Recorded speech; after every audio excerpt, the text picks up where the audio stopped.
प्रभाकर कुंटे उभे होते, शंकरराव चव्हाण तिथे तळतोपून बसले होते. जुहूला येऊन राहिले होते 2 दिवस. ते घनिष्ठ संबंध होते त्यांचे. त्याच्यात जात नाही मी. त्यानंतर अतिशय चाणाक्ष राजकारणी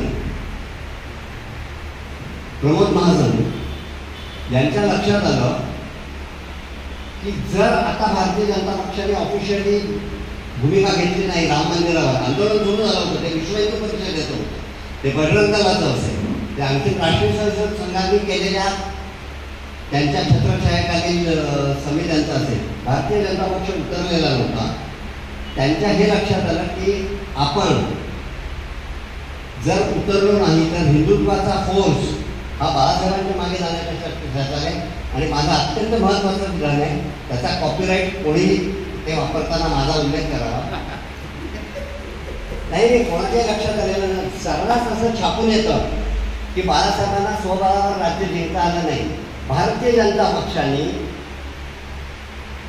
87च्या या भानगडीनंतर ताबडतोब 89च्या लोकसभेला आणि 90च्या विधानसभेला बाळासाहेबांबरोबर युती केली आणि तेव्हापासून 2014 पर्यंत त्यांनी बाळासाहेबांना एकटं लढण्याची एकदाही संधी दिलेली नाही. बाळासाहेबांना चान्सच मिळाला नाही एकट्याला लढण्याचा.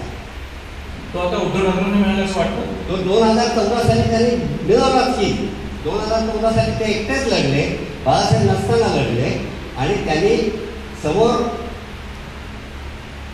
शिवसेनेने गमावलेल्या म्हणजे बाळासाहेबांच्या निधनामुळे गमावलेल्या हिंदू हृदय सम्राटासाठी भारतीय जनता पक्षाने उभ्या केलेल्या दुसऱ्या हिंदू हृदय सम्राटाशी काँग्रेसचे, राष्ट्रवादीशी आणि राज ठाकरे यांच्याशी एकट्याने लढत होती. मी एकट्याने का म्हणतोय, बाळासाहेबांबरोबर 12 शिलेदार असायचे. आपल्याला सगळ्यांना माहिती, नवलकरांपासून यांच्यापासून अमुक वगैरे सुधीर म्हणून